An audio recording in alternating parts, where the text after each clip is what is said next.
औज़ुबिल्लाहि मिनश्शैतानिर्रजीम बिस्मिल्लाहिर्रहमानिर्रहीम। Dear students, BS अस्सलाम वालेकुम। फजल बाजवा कंप्यूटर साइंस लेक्चर के लिए हाजिर हुए।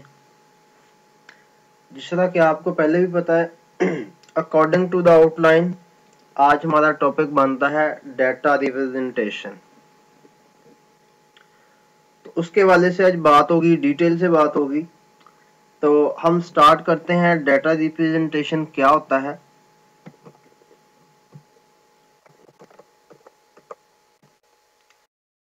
बेसिकली डाटा रिप्रेजेंटेशन,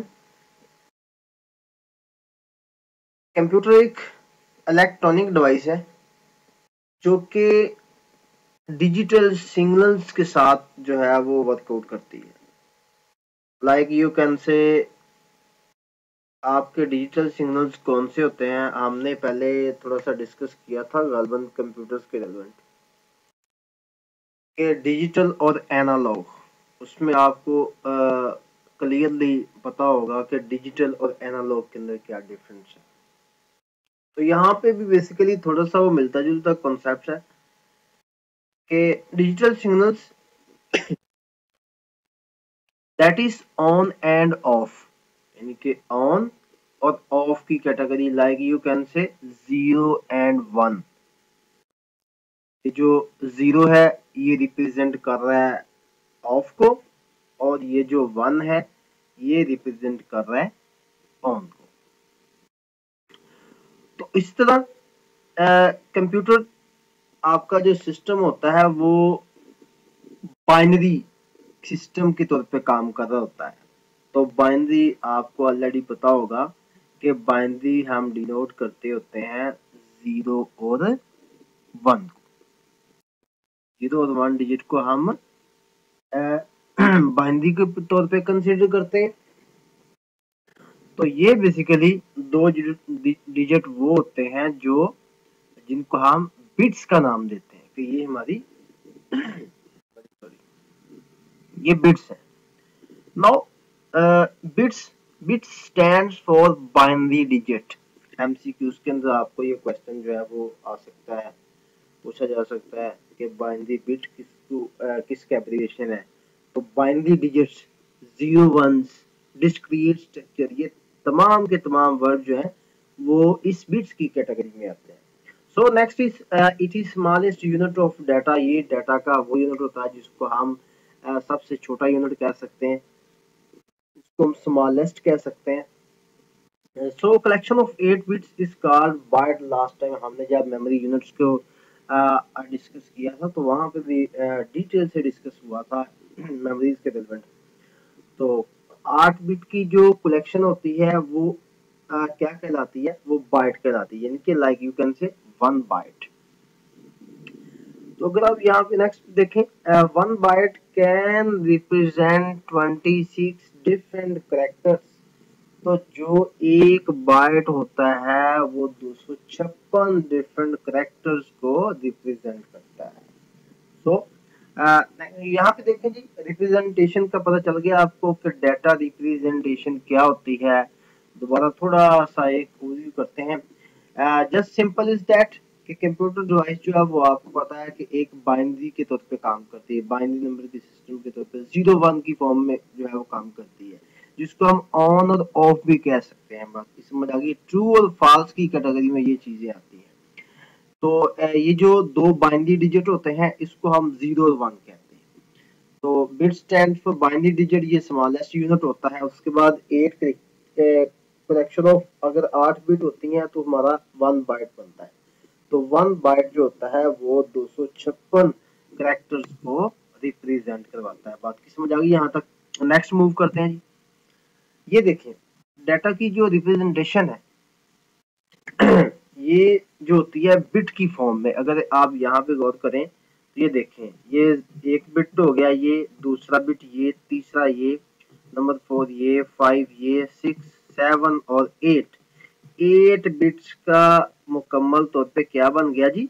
ये वाला 1 बाइट, ये 1 बाइट बन गया। ये 8 बिट आपस में मिले तो इन 8 बिट्स का ये एक जस्ट 1 बाइट बना। बात की समझ आ गई? ये आपको डायग्राम क्लियर है? किसी भी किस्म का प्रॉब्लम हो तो आप बाद में जो है वो डिस्कस कर सकते हैं, पूछ सकते हैं। तो जी नेक्स्ट मूव करते हैं जी। नेक्स्ट हमारे पास ये कोडिंग स्कीम के अंदर आ गया जी। पहला पॉइंट हमारा आता है जी BCD code. BCD code stands for binary coded decimal. किसी भी किस्म की स्पेल मिस्टेक एरर हो सकती है तो मादर एडवांस। तो stands for binary coded decimal, ये इसका एब्रिविएशन है जी। It is a 4 bit code.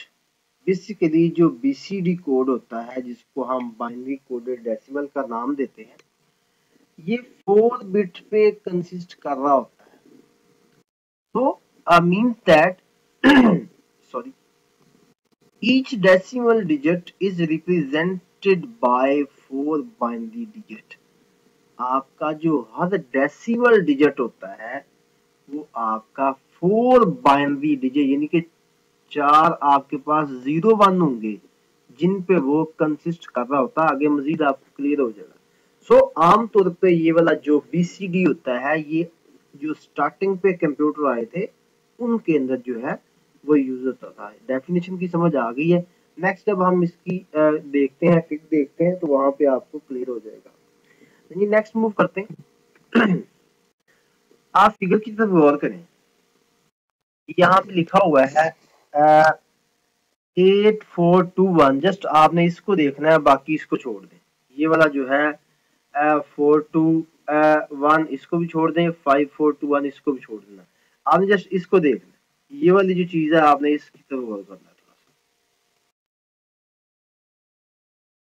देखें जी, लिखा हुआ है डेसिमल डिजिट 0।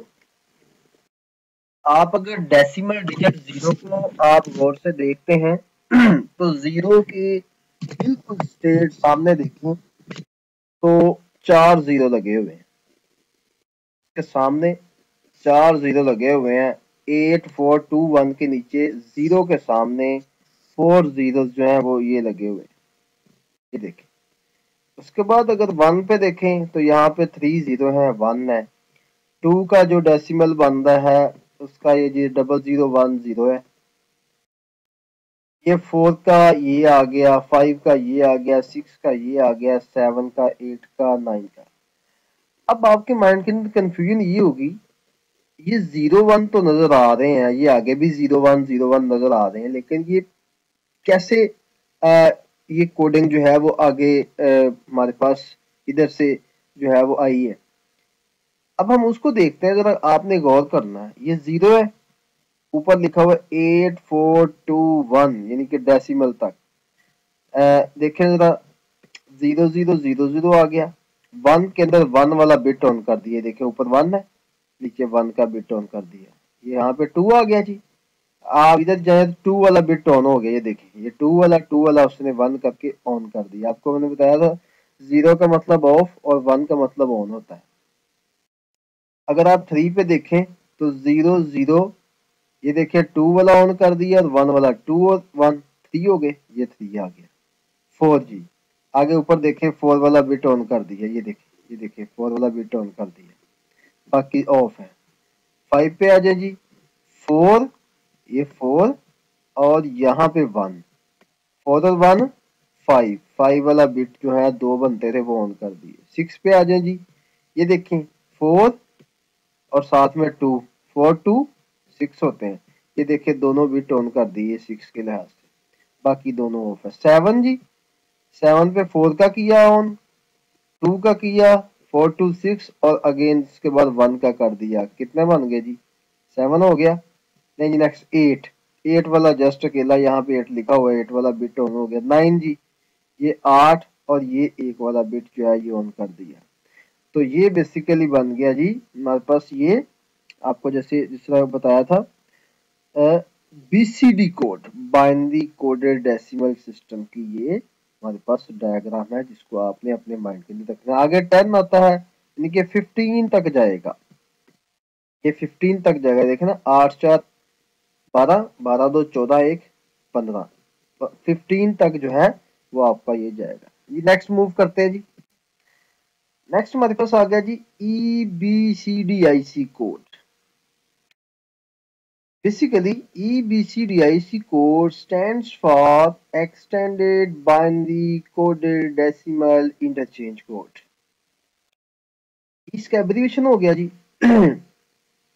बेसिकली जो हमारे पास BCD कोड था वो था कंसिस्ट कर रहा था 4 बिट पे।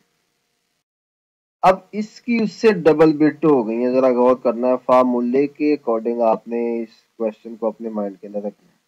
डेफिनेशन को BCD था जी वो था 4 बिट और EBCDIC आ गया, ये आ गया जी 8 बिट। अब इधर देखेंगे तो ये divide, it can be divided in 2 groups of 4 bits. अब 2 ग्रुप्स के अंदर इसको उसने डिवाइड कर दिया है।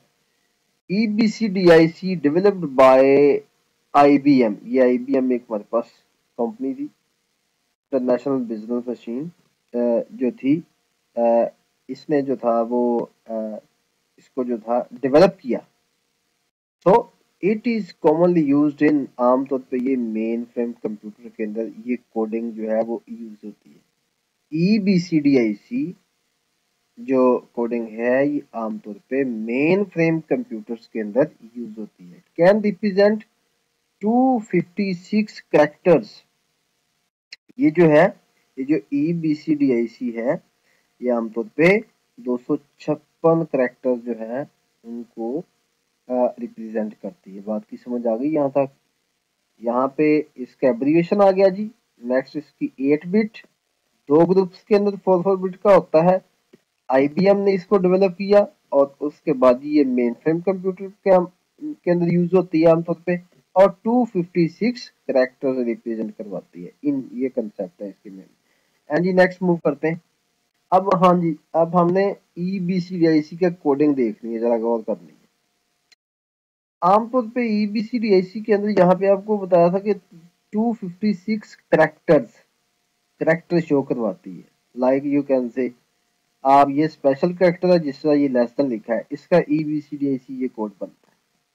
ये है स्टार्टिंग हमारी स्मॉल ब्रैकेट, उसकी कोडिंग ये है। सो इस तरह आगे जितने भी सिंबल्स कैरेक्टर आते हैं उनके रिगार्डिंग ये वाला कोड जो है ये आता जाएगा। ए का ये आ गया, उसके बाद बी का, सी का, सो आगे हम जब नंबर सिस्टम को थोड़ा सा करेंगे तो उस वक्त हमें मजीद क्लियर हो जाएगा। तो ये थी जी फिगर EBCDIC। बात की समझ आ गई यहाँ तक? नाउ नेक्स्ट मूव करते हैं जी। नेक्स्ट आ गया जी हमारे पास ASCII code. ASCII stands for American standard code for information interchange. Sorry, इसका एब्रिविएशन है वेरी इंपॉर्टेंट जी। Mostly use of the code in personal computers. आमतौर पे ये जो ASCII कोडिंग होती है ये हमारे पर्सनल कंप्यूटर्स के अंदर यूज होता है। अब आ गया है जिस तरह हमारा लैपटॉप है, मोबाइल फोन है, इनका हम PC पर्सनल कंप्यूटर कहते हैं। डेस्कटॉप हो गया या हमारे पास स्टोरेज के अंदर जो सिस्टम होता है उसको हम पर्सनल कंप्यूटर का नाम देते हैं। It was published by ANSI। ANSI एक अदारा था जिसको जिसका एब्रिविएशन देखे जरा गौर करें, अमेरिकन नेशनल स्टैंडर्ड इंस्टीट्यूट। ये इसने इसको पब्लिश किया, ये जो ASCII कोडिंग थी, और कब किया? 1968 के अंदर। ये बातें याद रखने वाली हैं, ये ऑब्जेक्टिव टाइप के अंदर आपसे पूछी जा सकती हैं। अगर डेफिनेशन आती है तो ये भी मेंशन करेंगे तो फिर फुल नंबर आएंगे। उसके बाद जी 7 बिट और 8 बिट कोडिंग इसके अंदर जो है वो रिप्रेजेंट कर रही है। अगर तो 7 बिट करती है तो 7 बिट के बनते हैं 128। 128 कैसे बनते हैं जी? 2 की पावर 7 करें, अगर 2 की पावर 7 करें तो उसको आपस में मल्टीप्लाई करते जाए तो बनता है 128। अगर 2 की पावर 8 करें तो वो क्या बनता है? 256। तो अब इसके अंदर ये 7 बिट भी आता है और 8 बिट भी आता है, जो कि आपके 128 और 256 करेक्टर जो है उनको प्रिंट करता है। तो आमतौर पे ये ASCII कोडिंग क्यों यूज होती है? आमतौर पे ये जो ASCII कोडिंग है ये ग्राफिकल सिंबल जो है उनको रिप्रेजेंट करवाने के लिए हम ASCII कोडिंग का इस्तेमाल करते हैं। बात की समझ आ गई जी यहाँ तक? ये कॉन्सेप्ट क्लियर है? दोबारा देख लें। शॉर्ट में ये इसका एब्रिविएशन है, American standard code for information interchange, mostly used in personal computers. दूसरा पॉइंट, पब्लिश बाय आंसी, इसने अदारे ने इसको पब्लिश किया, कब किया, 1968 में। और दो इसके अंदर जो है वो कोड रिप्रेजेंट होते हैं, 7 बिट का और 8 बिट का। अगर 7 का होता है तो उसके 128 कैरेक्टर्स बनते हैं, अगर 8 का बनता है तो 256 कैरेक्टर्स बनते हैं। ठीक है जी, कंसेप्ट क्लियर है। नेक्स्ट मूव करते हैं। आस्की का अगर आप टेबल फिगर देखें तो ये देखें, कैरेक्टर्स की तरफ आपने देखना है। यहाँ पे आ जाए, ये हमारा आ गया जी कैरेक्टर। ठीक हो गया। अगर हमारे पास डेसिमल 32 है तो स्पेस आती है, डेसिमल 33 है तो ये एक्सक्लेमेशन साइन आता है, तो ये तो सिंबल्स आते हैं जी। ठीक हो गया। आगे हम जाते हैं जी 65 पे, जहाँ पे हमारा ऑलरेडी आपने पढ़ी होगी आस्किंग कोडिंग। मैट्रिक के अंदर भी अगर आपने कंप्यूटर साइंस पढ़ा है 9-10 में तो भी पढ़ा होगा, इंटर के अंदर पढ़ा है तब भी पढ़ा होगा। तो ये देखें 64 का एट द रेट ऑफ ए, 65 का ए आता है, ये 100 वन एंड तक चलती जाती है, कहाँ तक जी, 90 तक जाती है, 90 तक जी। आगे 97 से स्मॉल शुरू हो जाती है, देखें जी, ये देखें 97 से स्मॉल है, 98 से स्मॉल बी, 99 से small c d e f so on 120। ये देखिए 120 आई थिंक 2 तक जाता है, 122 तक ये हमारा जाता है जो हमारी आस्की कोडिंग स्कीम है। तो सो ऑन आगे मजीद चलता जाता है। तो यहाँ तक ये हमने मेन इसका माइंड के अंदर रखना है कि स्मॉल कहाँ से स्टार्ट हो रही है, कहाँ पे एंड हो रही है, कैपिटल कहाँ से स्टार्ट हो रही है, कहाँ पे एंड हो रही है। तो ये था जी बेसिकली आस्की कोडिंग स्कीम का टेबल। तो सो हम यहाँ तक तो हमें जो है वो कंसेप्ट क्लियर है। अगर नहीं क्लियर तो आप किसी भी वक्त जो है वो आप कॉन्टेक्ट कर सकते हैं, यहाँ से प्रॉब्लम है। सो नेक्स्ट मूव करते हैं। नेक्स्ट जी लास्ट पे हमारे पास आ गया जी Unicode. What do you know about Unicode? Unicode क्या होता है? यूनिकोड बेसिकली एक universal character encoding standard है। इसको हम इंडिविजुअल कैरेक्टर्स रिप्रेजेंट करते हैं, लाइक यू कैन से इसके अंदर टेक्स्ट फाइल्स आ जाती हैं, वेब पेजेस आ जाते हैं और डिफरेंट टाइप्स के जो है वो डॉक्यूमेंट्स आ जाते हैं। जो हमारे पास आस्की कोड है वो आमतौर पे 1 byte to represent each character, हर कैरेक्टर की में 1 बाइट को रिप्रेजेंट करवाता है। Unicode supports up to 4 bytes, ये 4 बाइट तक, 4 बाइट इक्विवेलेंट टू 32 बिट्स, यानी कि 32 बिट्स तक जो है ये आमतौर पे सपोर्ट करता है। सो इट इज ये 16 बिट की कोडिंग रिप्रेजेंट करवाता है, जो कि 65536 करेक्टर्स बनते हैं। तो इम्पोर्टेंट ऑब्जेक्टिव है ये वाली कि 16 बिट कोडिंग रिप्रेजेंट 65536 करेक्टर्स जो है ये रिप्रेजेंट करवाता है। Very important objective type, note down कर लें इसको। उसके बाद आ गया जी Unicode. Unicode replaced with ASCII, ये ना आस्की के साथ रिप्लेस हो गया है Unicode. It can represent character of all language in the world, ये वो कोडिंग स्कीम है जो ऑल ओवर द वर्ल्ड जो है वो तमाम लैंग्वेजेस के अंदर इसके कैरेक्टर जो है वो रिप्रेजेंट करवाता है। तो ये यूनिकोड का कॉन्सेप्ट था जी। आमतौर पे 16 बिट कोडिंग स्कीम जिसके ये 65536 कैरेक्टर्स बनते हैं। तो उसके बाद ये रिप्लेस्ड हुआ आस्की के साथ, आस्की रिप्लेस होकर यूनिकोड बना। तो ये तमाम के तमाम लैंग्वेजेस में all over the world represent तमाम के तमाम कैरेक्टर करवाता है। बाकी समझ आ गई यहाँ तक क्लियर है? किसी भी किस्म का प्रॉब्लम हो तो आप पूछ सकते हैं। ठीक है जी, ये आज का लेक्चर था। आज का लेक्चर यहाँ पे एंड होता है। तो अगर आपको वीडियो में किसी भी किस्म का प्रॉब्लम फेस करते हैं तो आप अपनी फीडबैक लाजमी देंगे। उसमें फीडबैक के अंदर जो भी आपको प्रॉब्लम फेस होता है तो आपने लाजमी बताना है। तो इस वक्त के लिए इतना ही काफ़ी है जी। बहुत शुक्रिया, इजाज़त दीजिए, अल्लाह हाफ़िज़।